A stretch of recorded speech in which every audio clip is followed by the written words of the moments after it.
O presidente dos Estados Unidos, Donald Trump, voltou a lançar avisos ao Irão sobre repressão a manifestantes. Um oficial da Marinha norte-americana confirmou que no início desta semana um porta-aviões e 3 contratorpedeiros que o acompanhavam deixaram o mar da China meridional e seguem em direção a oeste. Acrescentou que chegarão ao Médio Oriente nos próximos dias. You know, we have a lot of ships going that direction, just in case. We have a big flotilla going in that direction, and we'll see what happens. We have a big force going toward Iran. I'd rather not see anything happen, but we're watching them very closely. Trump voltou a dizer que impediu a execução de mais de 800 pessoas, uma alegação que o Procurador-Geral do Irão considera completamente falsa. Esta sexta-feira, a agência de notícias dos ativistas dos direitos humanos, sediada nos Estados Unidos, divulgou novos números a propósito da repressão aos manifestantes iranianos. 5.002 mortos e 26.800 pessoas presas durante os protestos que começaram no final de dezembro no Irão.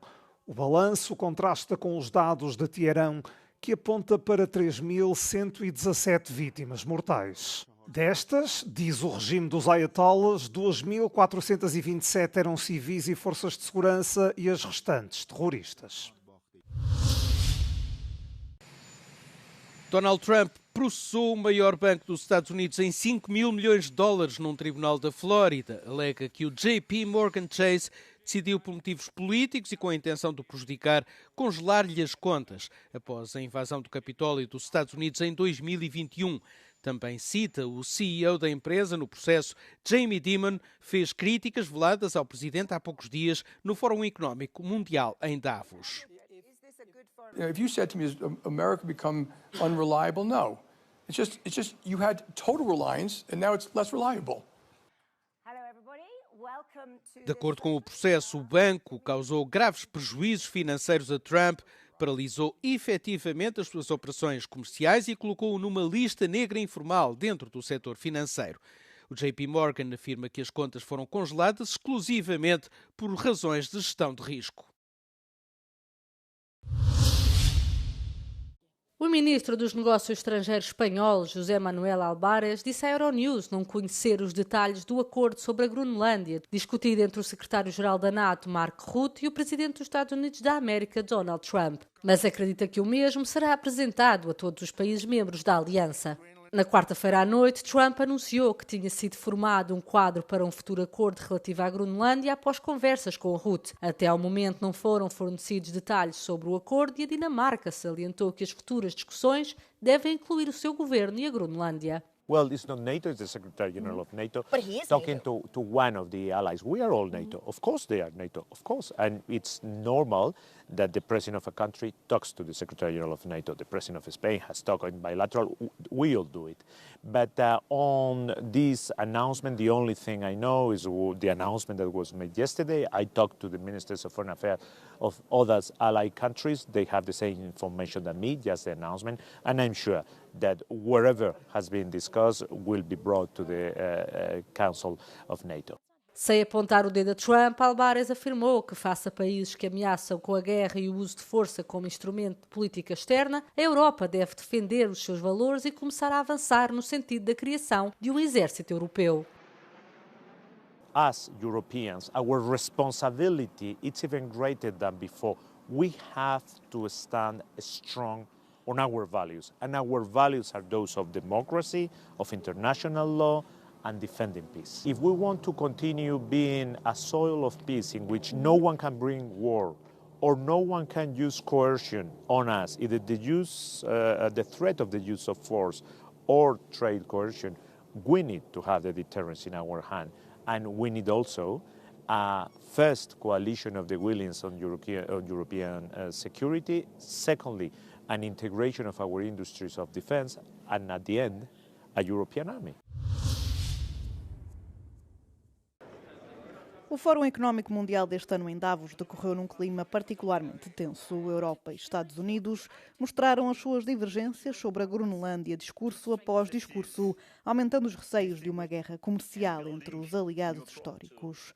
Embora Washington tenha acabado por recuar, as cicatrizes são profundas e os riscos económicos permanecem.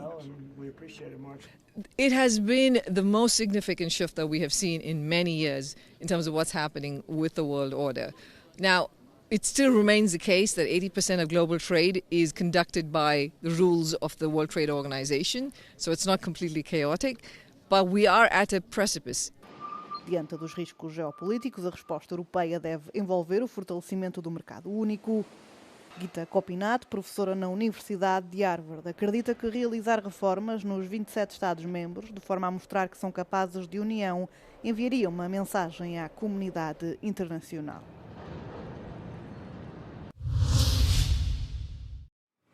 A Marinha Francesa interceptou um petroleiro russo no mar Mediterrâneo na quinta-feira numa missão que visava a frota fantasma do Kremlin sujeita a sanções. As autoridades marítimas afirmam que o navio, com o nome Grinch, é suspeito de operar com bandeira falsa. Num comunicado, a Marinha declarou que está a escoltar o navio até ao porto a fim de realizar mais verificações e identificar conclusivamente a embarcação. O presidente francês Emmanuel Macron afirmou numa publicação na rede social X que o seu país está determinado a defender o direito internacional e a garantir de forma eficaz a aplicação das sanções. Macron afirmou também que a apreensão foi importante, dado que o navio suspeito de pertencer à Frota Sombra contribui para financiar a guerra contra a Ucrânia. Esta medida surge poucas horas depois do presidente ucraniano Volodymyr Zelensky ter criticado a Europa pela sua inação no seu discurso do Fórum Económico Mundial em Davos. O líder ucraniano usou o exemplo da apreensão de petroleiros russos pelos Estados Unidos da América para acusar a Europa de não fazer o mesmo para enfraquecer ainda mais a Rússia economicamente e pôr fim à guerra. Segundo oficiais militares franceses, o navio hasteava a bandeira das Ilhas Comores e a sua tripulação era indiana. Ataques com drones russos na cidade de Kryvyi Rih, no centro da Ucrânia, na quinta-feira, provocaram falhas de energia que deixaram vários trabalhadores presos em 2 minas. O primeiro apagão deixou os mineiros presos a diferentes profundidades, entre os 475 e os 1.134 metros abaixo do solo. Foi lançada uma operação de resgate altamente especializada, com os trabalhadores a serem trazidos para a superfície após 6 horas de trabalhos. A segunda falha elétrica deixou presos numa outra mina 92 funcionários que acabariam por ser resgatados ao fim de 4 horas, após uma operação que utilizou um método de contrapeso com a gaiola da mina de forma a trazer estes trabalhadores à superfície. Los Reyes de España han inaugurado Fitur 2026 aquí en Madrid, dando el pistoletazo de salida a una de las mayores ferias de turismo del mundo. Don Felipe y doña Leticia han recorrido varios pabellones que muestran la importancia del turismo como motor económico clave para España, un sector que representa más del 12% del PIB. Os monarcas visitaram ainda o pavilhão de Andaluzia. Lá assinaram o livro de condolências em memória das vítimas do acidente ferroviário do passado fim de semana na província de Córdoba. Con la presencia de más de 160 países con México como país invitado, Fitur vuelve a convertir a Madrid en el epicentro global del turismo durante esta semana. María Muñoz Morillo en Madrid para Euronews.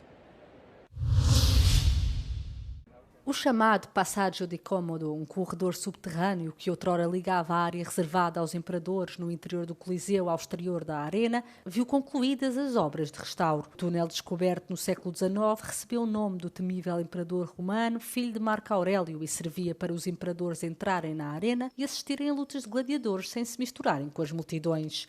O financiamento da União Europeia foi crucial para concluir a obra e tornar o local acessível a visitantes com mobilidade reduzida. L'integrazione dei fondi ordinari del Parco Archeologico del Colosseo destinati al restauro e alla riapertura di tutto il corridoio del Passaggio di Comodo hanno avuto un combinato felicissimo con fondi PNRR per 160.000 euro che ha consentito il superamento delle barriere architettoniche con la realizzazione e progettazione prima ovviamente, di questa scala che a noi piace chiamare magica, che diventa una piattaforma e che consente di scendere anche a questo piano inferiore. A restauração completa foi realizada num ambiente subterrâneo que trouxe de volta à vida artefactos de grande valor arqueológico. As paredes revestidas de mármore foram substituídas por estuques pintados com temas paisagísticos.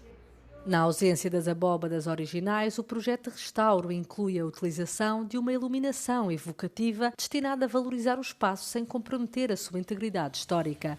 O projeto de restauro não fica por aqui. Está já prevista uma segunda obra que afetará uma nova parte da passagem. Il nuovo intervento di restauro ci consentirà di recuperare altri frammenti molto importanti di stucchi e di affreschi che si sono conservati sicuramente anche nelle loro decorazioni. Il parco archeologico del Colosseo è il luogo più visitato non soltanto dai turisti ma anche dagli italiani e i piani per i prossimi anni sono davvero ambiziosi. L'idea è quella di dare nuova vita a questo luogo rendendolo accessibile al pubblico ma soprattutto organizzare qui numerosi eventi, davvero un luogo chiave della vita culturale della capitale. Giorgia Orlandi, Euronews, Roma. A Companhia Estatal Francesa de Caminhos de Ferro, SNCF, lançou uma nova classe executiva em alguns comboios onde as crianças não entram. A classe Optimum Plus, disponível desde 8 de janeiro, não é acessível a menores de 12 anos. Está a gerar polémica, mas há quem aplaude a medida. J'ai fait un train pendant 3 heures, Paris-Grenoble, où les enfants parlaient pendant 3 heures. Et j'avoue que j'avais du mal à me concentrer à lire mon livre. Nous aussi, on a été enfants, c'est les futurs adultes, donc c'est un peu une exclusion aussi. Os novos vagões estão disponíveis, pelo menos por enquanto, apenas nos comboios de alta velocidade entre Paris e Lyon. Os críticos apontam o facto da empresa permitir animais de estimação a bordo por uma taxa de 10 euros, mas por outro lado não permitir crianças.